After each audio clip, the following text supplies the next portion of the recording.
and welcome everyone. This is my first Wolfcast, and I want to welcome Anthony and Claire, who is the creators, producers, directors, the wonderful people who are behind Cleaning Up the Town, which is Remembering Ghostbusters documentary. So let's roll that trailer now. You know, when we were doing it, we actually thought we were doing something for the ages. I thought, why not mix the real world of psychic research and make a good old-fashioned ghost comedy? I think we really believed that we were going to carve out a little niche in film history. And I just got this wonderful shiver down my back that I was about to do something special. Nothing else like it. Funny and fresh. It drove me out of my mind. I'm like, 7 full scale before you're going to say this is enough? At some point, we've got to actually make it. I think the original The Cat was a little better. Like so many Americans, he got too big. You know, there were these big mats of rubber. There were layers and layers of foam, which when people were exhausted, they would go to sleep on. Sometimes you'll see my assistants like this. We only have one automobile. I think you just fix the car enough to just do this. We need to get this shot and get it running for this. This is New York. He's just got a lot of money. Oh my God, am I going to have another John Candy conversation? There's no life like making movies. Who are these Ghostbusters? I mean, come on.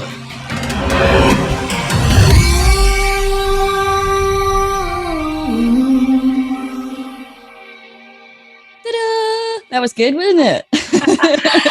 Oh, you did a good job editing that. Awesome. And if you like the edit of that, you'll love the whole film.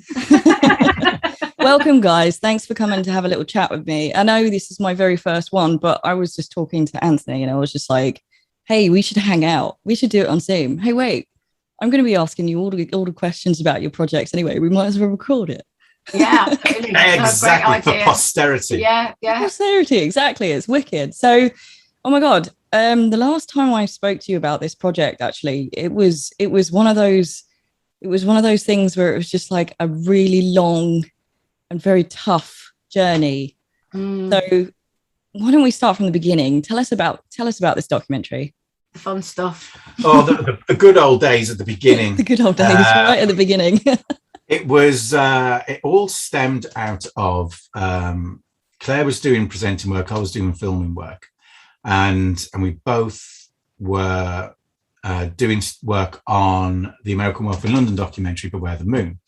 So it essentially all stemmed from there. And it was really a kind of case of, I'd really wanted to go, once I'd kind of seen these kind of documentaries and how they worked and how they could be filmed. And it was just like, God, these are much more than what you're getting on good old fashioned DVD at the time. I was like, yeah, they've never done one on Ghostbusters. Let's, should we do that as the next one? But the team wonder why they didn't know.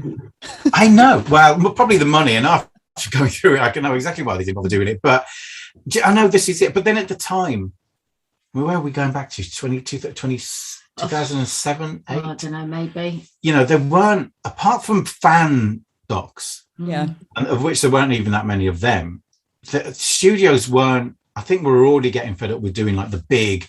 So my favorite one was the Blade Runner one, Dangerous Days. That is just like, that's epic. And then you got the Lord of the Rings box sets and all those kind of things. And even before we was coming up and doing film school stuff, it was always a case of, oh, God, wouldn't it be awesome doing special features on films and like great films and all of that kind of stuff. So that's kind of like, that was its grounding. And when we did that stuff on Beware the Moon, it's like, yeah, and then you realize, hey, there's like a ton of films that have never gone, there's not been a deep dive in. And Ghostbusters is my childhood film. So it is a special place for me, special place for Claire. Yeah. It was the first film I was allowed to go and see, unsupervised by my parents, with my friends. So it was kind of like that rite of passage film for me. So it holds a very special place in my heart for that, as I was becoming a sort of a teenager. Then the Odeon in Torquay, which is going to be pulled down soon. Oh no! I've been Odeon for years. I'm going to put it down. So many cinemas being pulled down. That's heart-wrenching. Cinemas are such an important part of us and culture. Yeah. And when they go, and I don't think people get it, you know, any kind of entertainment venue, there's a lot of energy that's kind of within that space. Yeah. Highs and lows and emotions constantly. And when they're gone, they're gone. And then you can't don't get me started. We're talking about that as a whole other conversation. So it was just that. And I remember just kind of coming back to Claire and saying, do you want to do a documentary on Ghostbusters? Because I know what I want to do. I could do all the technical stuff. Claire can do all the presenting. So should we give it a go? And that naive decision at that point was very exciting. That's where all the best ideas have started from, though. Let's face it. So from that, then what was your next step? Then what did you do? Did you put stuff down on paper, or did you try and get like funding, or what was the next step? I think we actually started to write emails to talent to see whether they were actually interested in being involved in the film. Yeah. Because I think before we could sort of even think about funding or anything, if people don't want to talk to us, we don't have a documentary. So that was the first place that we started. Yeah. And we wrote kind of, because I remember when we were doing Beware the Moon, so we just interviewed John Landis. Mm-hmm. And we were in Bob's Big Boy in Burbank. Fine place. And I remember saying, Paul, who directed Beware the Moon. So I remember saying to him, if it's okay, do you think it'd be all right if I asked John about possibly doing a Ghostbusters documentary and seeing if we could wrangle Dan Aykroyd? Yeah. And it was only if the occasion sort of like feels right. He was kind of okay about it. And there we were, galloping back on a lovely Bob's Big Boy burger, and just sort of, I can't remember how it came in, but I just sort of like said, well, I'm thinking about doing one on Ghostbusters. You think it'd be easy enough to get Dan Aykroyd? I said, oh, sure, I could get you Danny. I could get you, and he rattled off like a few of the other kind of cast and crew. Like, right, that's it, we're off. So I remember talking to you about it, and then writing stuff down, emailing. We sent emails out January of 2008. Yeah, you're good at remembering. Yeah, and I'd written kind of down, like, as you do, and plagiarized off of other kind of like things that have gone before us, and to write something out which, to be honest, didn't follow none of that kind of structure that we wrote down.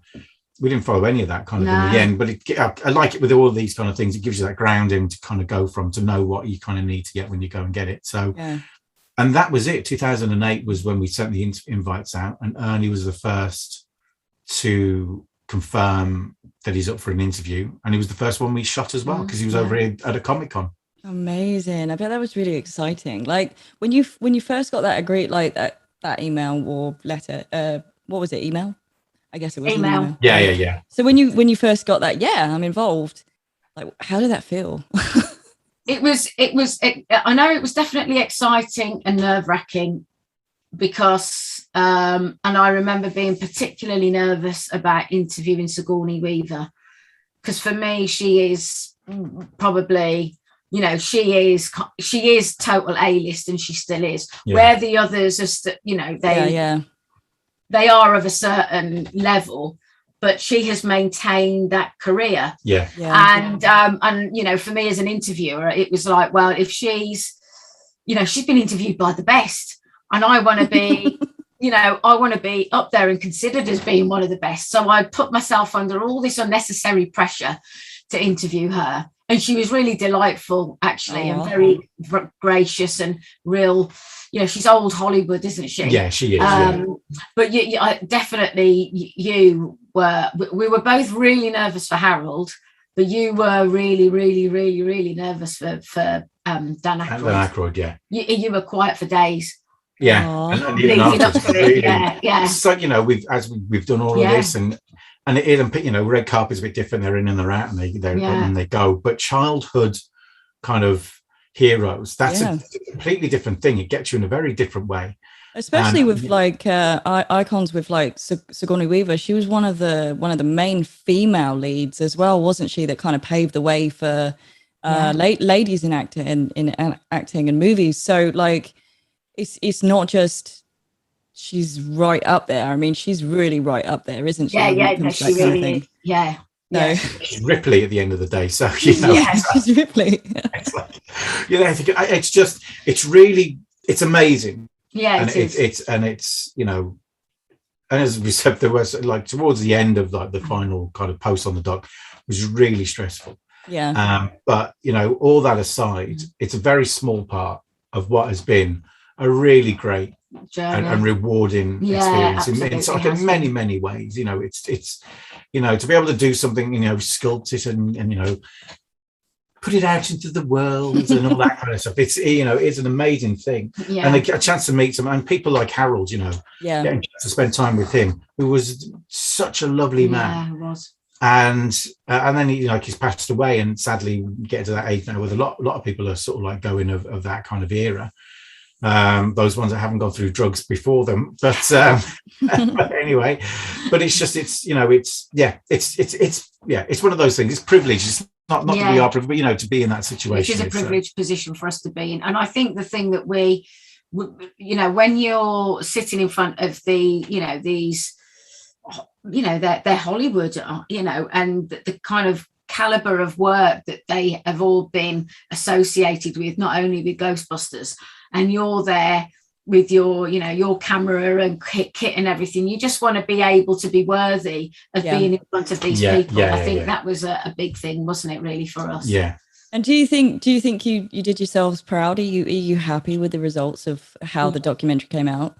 Yeah. I'm really happy. I could kind of say it because I know it wasn't just like it wasn't just us.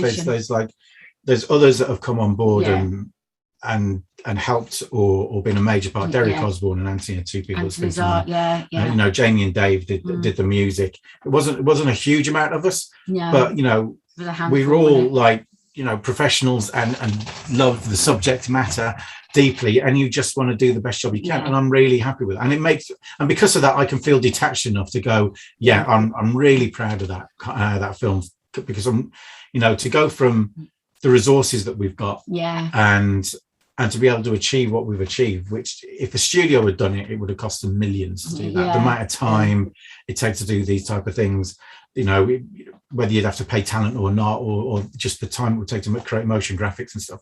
So we never got paid anything like that, unfortunately. But there's still time. There is still time. There is. I think the huge reward was that we had felt that we had created something that was good, and then we went to Canada and screened it there the first time in front of an audience, and just to see them responding so viscerally to the film, laughing in the right places, kind of getting emotional in the right places.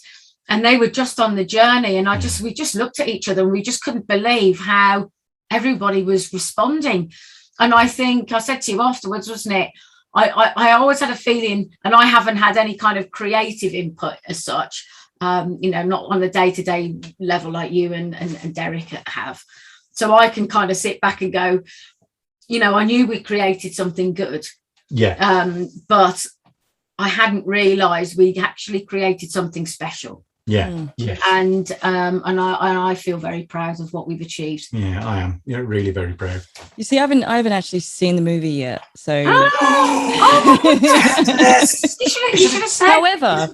However, this kind of goes well for us, because like some people out there who are going to be watching this also would not have seen the movie yet, right? So, I mean, let's take a deeper dive now. What exactly would you say it's like the documentary covers? Like, did you travel for it? Did you go into like really in depth into it? And I mean, it's a huge amount of self-commitment. Committed should be, and that you just got to be in it for long haul. We never set out to make kind of like a little fluff piece. Yeah.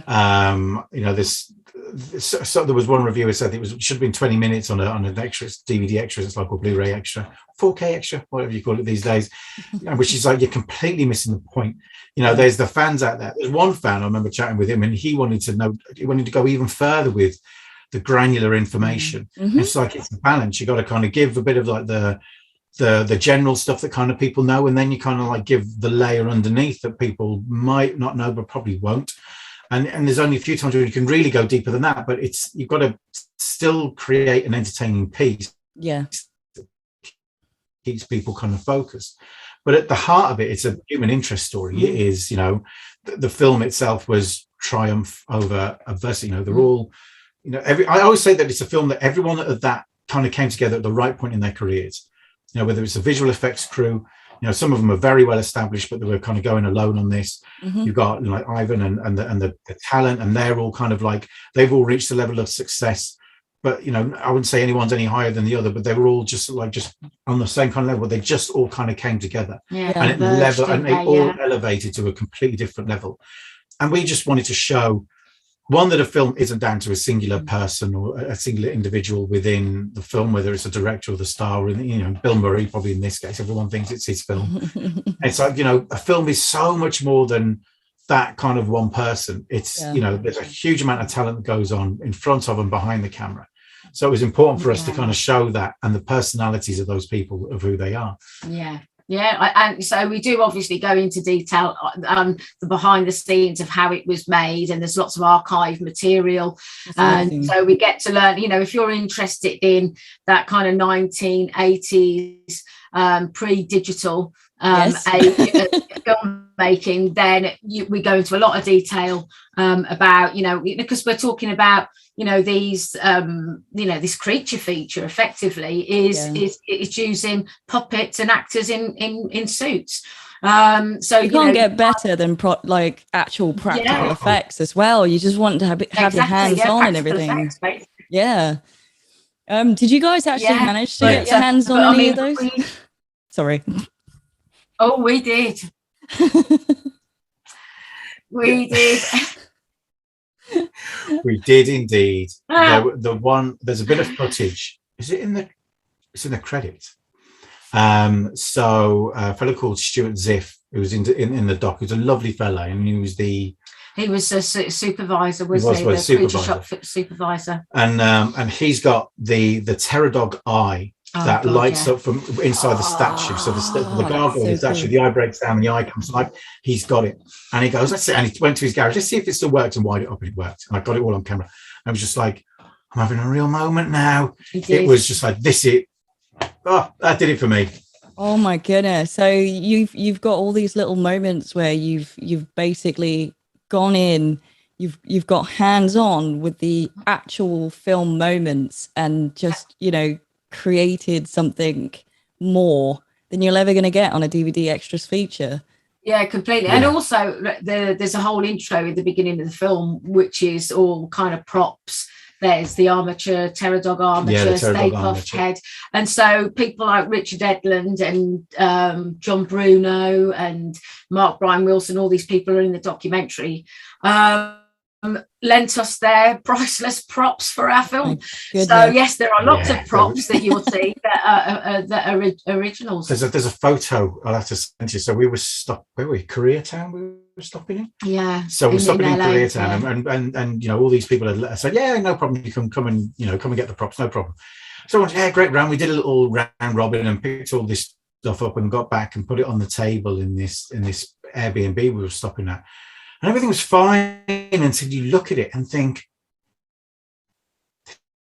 it's got to be probably like $1 million worth of material in artwork and top of the Gozer tape. I didn't think this. I really didn't think this through. And it's like, okay, we need to sort something out. We were crapping ourselves, but it all worked out. Oh yeah, amazing. So you basically retraced the steps and collected all the props. Got it into your Airbnb and then went, oh. Yeah, basically, yeah. It was, I mean, it's amazing. I mean, you're there and you're thinking, God, this is, my childhood that I've seen this specific bit was a part of the bit where buildings are blowing up, and it's just like, it's just that, again, you have those moments. There's the moments where you're working and you're getting on with it and you're doing what needs to be done. Yeah. And then there's the bit where you just kind of step back and you take a bit of a breath, and then it kind of floods over you, and you're thinking, bloody hell. And the weird thing was for me, back when we first started, it was all on shooting on tape. Now it's all card and stuff, but it was the DV tape, HDV tape at the time. Yeah. And it was when I would write their names, I'd like write down a little kind of catalog number that I do, and their name. And there's something about that, even though I just interviewed them, or Claire had, and we've been there and we chatted with them, and there was something tangible about writing their name on this, and it's in this tape. It's weird, but it was just like that's every time it hit me like that. It's like, bloody hell, John Broome, Dan Aykroyd, Harold Ramis, bloody hell. And everybody who watches the documentary will be along for that ride as well. Yeah, absolutely. They'll get first-hand experience. But that's, we want, but the part of the design of the film, this is something we discussed with Derek, because, as you can do anything you can digitally these days. So, and you can clean up old photos and stuff. But there's an element we didn't want to do that too much. If it was really damaged, that's one thing. But if it was like a photo, a few flecks or fingerprints, it's done in such a way. And even like at the time, we only had the one camera because we couldn't afford two cameras. But just having a one kind of camera setup leaves it so you can just kind of focus on that person. And the idea is like you're kind of sat there listening to these people tell stories, getting out the shoebox, showing the photos. Like, oh yeah, have a look at this. And everyone's kind of, it's that kind of moment where you can sit around and share those kind of memories, stories and memories. Yeah. And that's the kind of a kind of design choice of the doc was that that's what you want people to feel, that they're sat in the room. And it sounds like a diehard Ghostbusters geek fan wet dream to me. It really is. That is exactly what it is. And I think what's really good as well is that die-hard fans, as you're talking about, a lot of them, first of all, like, there isn't anything that we don't know, and then they watch the film and then they're like, oh my god, I learned such a lot that I didn't actually know, or confirm things that they may have suspected but weren't quite sure. So there's lots of like little tidbits and nods and gems. Let's talk about the traveling that you needed to do for your documentary. Was it a lot? Was it little? How did it go? Well, it was probably one of the reasons why the film took us it took us 12 years, but one of the reasons why it took us so long was logistics. We're UK based. So, and we, for the first 8 years, self-financed the film. So we would, save our pennies and then go over and travel. And we literally traveled sort of all four corners of the United States. We went to Lilydale, New York, which is where we go into the history of Dan Aykroyd's relationship with the paranormal and what that means to his family. So we went to Lilydale in New York, borders of Canada, and down to Florida. We went as far as that, and then we've also been to San Francisco and obviously LA. New York, of course. New York, and a lot of places in between. Because we travelled to meet everybody, that wherever people lived. Not everybody lives in LA and New York, so we were. I think we used it as one of those opportunities to, it's like a trip of a lifetime, isn't it? Going on a road trip and seeing going to these different places and meeting these different people. I bet it was really nostalgic, wasn't it? Yeah, no, it's amazing. Yeah. Absolutely. Goodness. I mean, it's we did the drive from New York to LA. We've done that twice. Yeah. And it's never been a straight line. It's always been we're going up this time and went all the way up to the top of Michigan. Michigan, yeah. Or the Lake Michigan, the top of Lake Michigan. We've been all around the top of there. We went all the way down the bottom and New Orleans and things. So there was just all of these places that we just had a chance to see. And sometimes we gave ourselves like a month, and there's other times when we just had a week. And it was always a case of go out to work, earn a bit of money, earn enough to go and do one of these trips. We always sort of said it's kind of, we haven't had a holiday as such. Not years, not a proper holiday, but it's like, well, this is cheaper than a holiday. We're not going to go to an expensive resort and do all that kind of stuff. We're just going to go over, rent a car, and then drive to places when and where we need to, and when and where somebody's available to be interviewed. So, but it just leads you to, one day we ended up going to ILM and Pixar. Yeah, the same day. And like the day before, I think we were still in LA, and we had to, and they were like, oh yeah, tomorrow. Yeah, great. And they got to, it was something like that. I'm pretty sure it was. It was. That was crazy. So location wise and being Ghostbuster fans, for you guys, like separately, which was your most like holy cats, we're actually standing here in this place that we've seen in our like childhood favorite movies? Like, which was it for you? Which was that moment?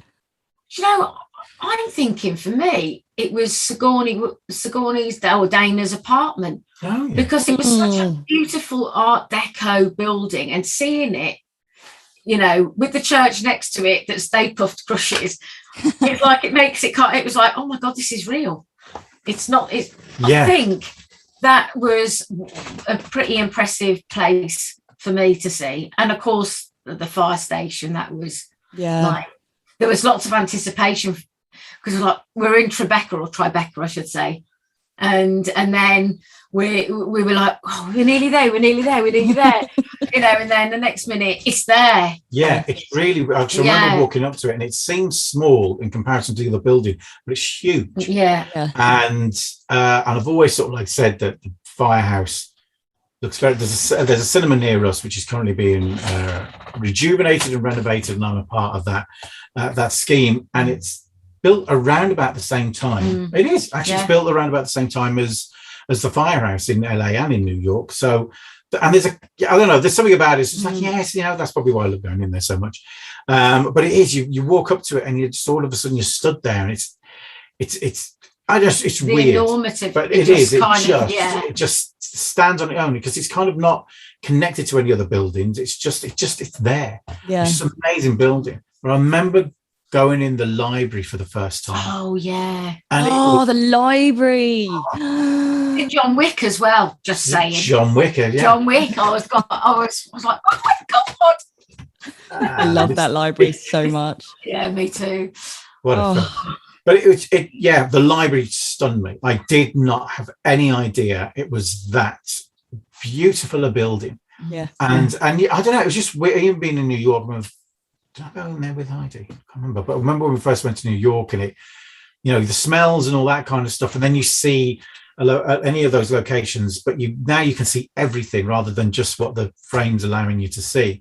So it just takes on a completely different energy and life to it. Yeah. And so I always remember when I rewatched Ghostbusters that. But I think the library, there's somewhere else I know that still struck me, but the library just was walking in there and seeing all that, and the marble, and you got the steps, and the Millennium Biltmore as well. That was pretty impressive. The Biltmore. So we went in there, and there was a friend. It was one of those, as what happens sometimes with these things, coincidences. So there was a friend of ours happened to be over in LA at the same time with another friend. Oh, good.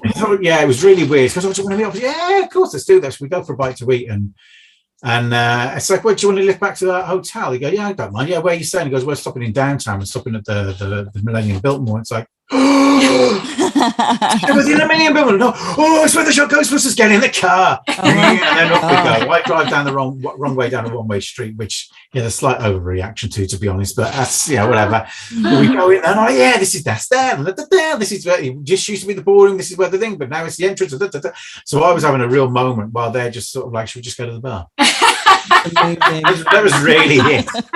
But that is that's a stunning building. There's bits to that. The location managers did an outstanding job. Really. Yeah, it was. But that was great fun. I forgot about that. Oh, do you know what? I can't wait to watch this documentary. It's one of those ones. I've actually held off about asking you about it. I was just like, no, I'm going to do this first. I'm going to ask you all the questions that I want to ask, and then I'm going to watch it. So having the project go on for so long, and being like working with each other so closely, like, did that get difficult at points?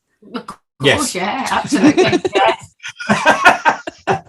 Yes. For some of us more than others. Yes.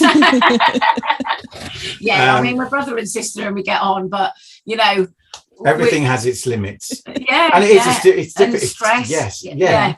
Because it is, it's just, I mean, it's, over the course of that 12 years, we weren't able to work on it constantly, because, in some cases it's like, well, we know we've got to get more in. It took 4 years to get Dan Aykroyd. Yeah. So in that time, you get some of those interviews, and we've got Harold and Sigourney and all those kind of people.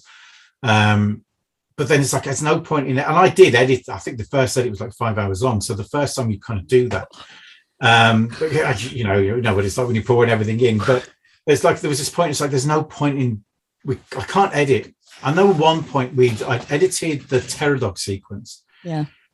But we hadn't interviewed Randy Cook, who was the main kind of person behind that.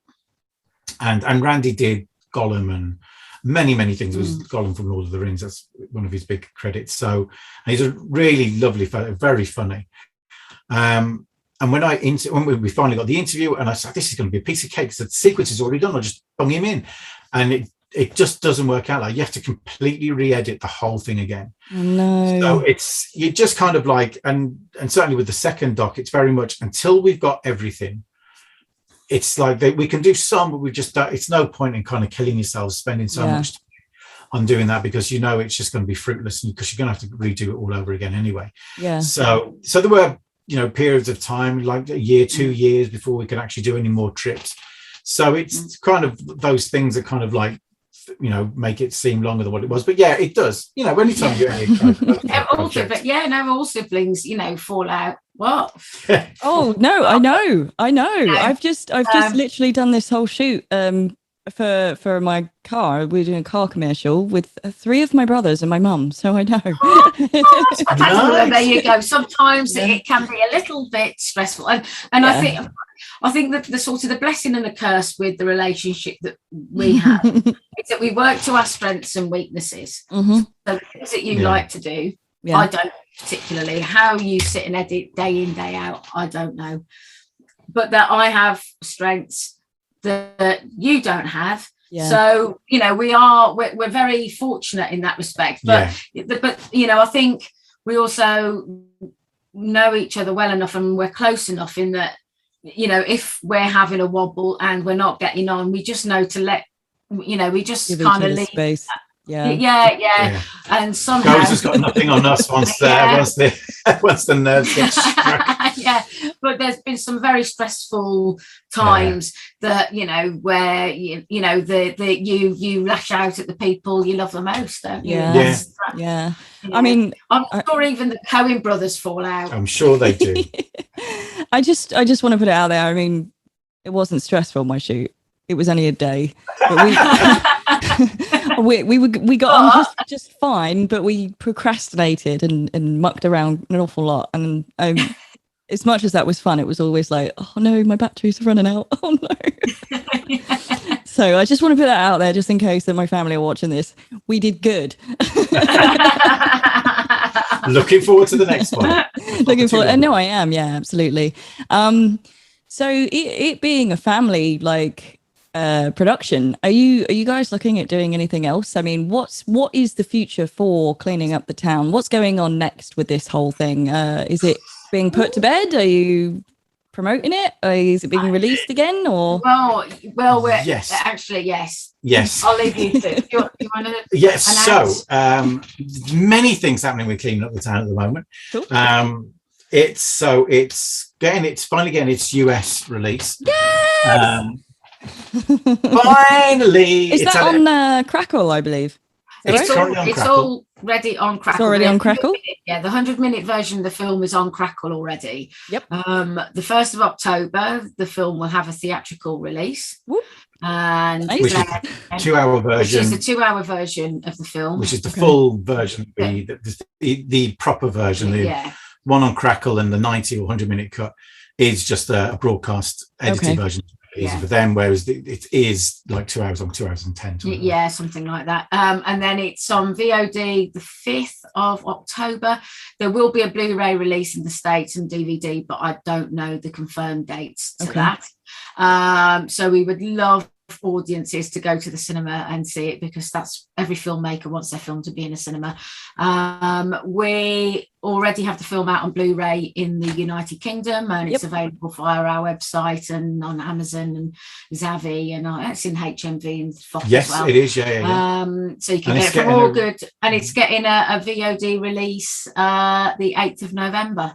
The 8th of November. That's November. iTunes, Rakuten, Sky Store, Windows, Microsoft Store, and Google Play. Okay, that's pretty good. That's a good distribution. Yeah, really, really good. I mean, we're very, very excited about.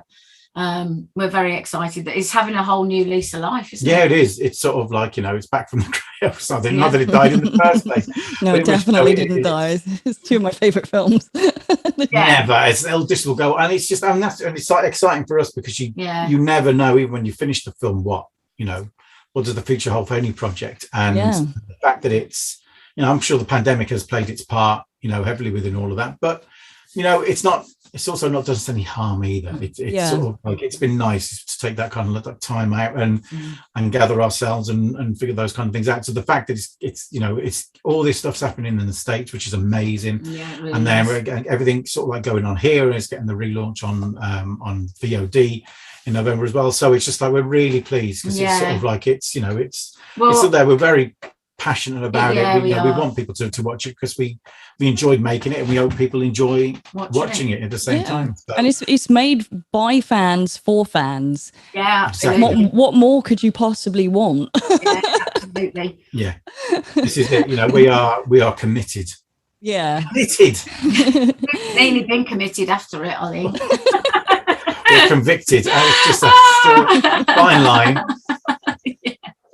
So do you think you guys are going to make another documentary together, or do you think you've had enough of each other? Why would you ask that? Yes, we are. Yes, we are. We're in the middle of that right now. So that's originally Cleaning Up the Town was going to be about Ghostbusters 2 also. It's going to originally got way back. It's going to be the whole franchise.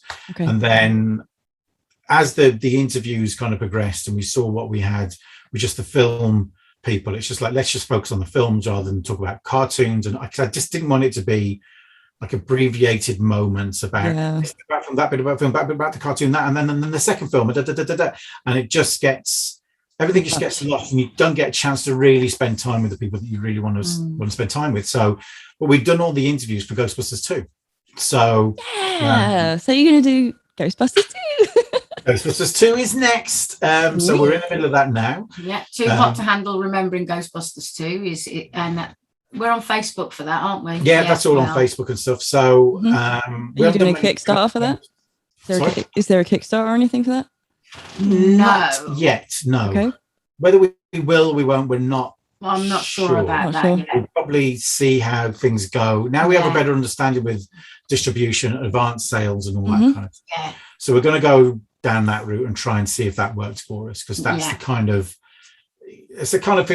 thing we feel a bit more kind of comfortable with. Yeah. So it would be just nice to, because we want to go and get a few more interviews sort of like in the can before we know that's done. We've got an edit together and we watched it. It's like, it just kind of needs like a few other of those kind of like little faces that that Clean Up the Town has, the people that pop up because they're in that little section of the film type of thing, and then you don't see them again, and it kind of needs that a bit.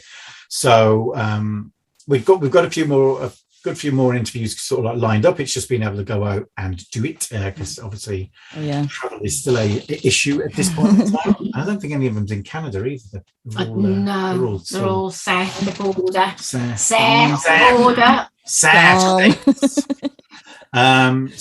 we're working on that now. That we just the sales agent's going to be doing some stuff. I've done a little teaser for it as well. So it's all kind of like nice little things that's kind of still. All in the pot still moving forward and stuff. We're looking forward to I'm really wanted to. I mean, ideally, we would have liked to have had that all done through lockdown, but we just needed a break. We really needed honestly, we just needed. I don't blame you. But now we're kind of. I feel like we're ready to kind of crack on and and embrace it all again. Yeah. Because there's things, because it's like, it's nice when you take that, and it's good to take that kind of step back and take that break to see whether you still want to kind of continue on and do that stuff. But when as soon as you start talking about doing anything new, and you get that little that thing inside, and it's like, we can do all these things. So and we could do this, and we could do this. Yeah. It's just exciting. So and we still get that kind of energy about it. So and I want to do a proper feature, a film, a drama film. So not drama. Oh yeah, I remember you telling me about this. You've always wanted to do that. So that's all we want to get. That's all in the works as well. So hopefully next year there's going to be quite a lot happening. Actually, we should be able to get quite a lot. Too Hot to Handle. It'd be nice if we got good chunk of that finished, and Yeah. and any other little projects that tickles our fancy. But nothing you can quite tell me right now. Not yet. Nothing that No. we can announce officially. No.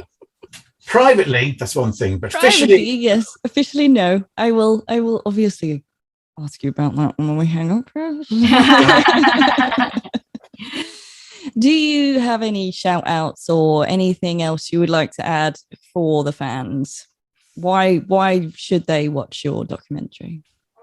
Apart from all of the stuff that we've just been talking about. well, If we haven't sold it now, we never will. Why should they watch the film? it's got Harold Ramis. Who's the loveliest man. And if you're a hardcore Ghostbusters fan, it's like if I was just a fan and I know somebody had done a documentary about it, I'd be watching it. Yeah. But we'd like to think that the fans will see a window into the film that they haven't had quite a chance to. They might have read some of it before, might have even seen a couple of interviews, but not as a collective whole with all these people kind of discussing it and showing the love that they have for this thing that they spent so much time on and worked like Trojans on, because it was a hard slog getting Ghostbusters made. Yeah, I remember we went for lunch once and you were absolutely knackered. you were working on it and I was like, oh my God, man, do you want to lay down? It got the end was fascinating and it wasn't great at all, to be honest, but it's not so bad that it put us off wanting to do anything else. It's surprising because it really was bad at one point. I mean, it was as bad as it could ever get, really. I and even our sales agent was saying today just that they can't believe what we've been through. And because, it doesn't happen to one project, but it's happened to us. Anything that could have gone wrong went wrong. Yeah. Anyway, you know what? Why should people watch this film? Because they will see how much love, care, and attention has gone into making it. It's been made with a lot of respect. And this isn't just a behind the scenes making of, it is a full feature narrative that tells the story of these amazing people that worked on a film that's loved and it's endured decades and decades and decades. Yeah, and we'll continue to. Yeah. That's amazing. Well, thank you so much for coming to chat with me, guys, and catching up. Like, this has been awesome. Thank you. Thanks, Luna. Albeit the 4G problems. We should definitely do it more often. We should do it for when you do the second one. Absolutely. Definitely. And that's us signing off for now. I hope you guys have enjoyed it. If you like this, then go and buy the film. I'm not going to say like and subscribe because I really don't care about that. I just want you to go and buy the film. Yes, please. Sweet. Thank you. Bye, everyone. Bye.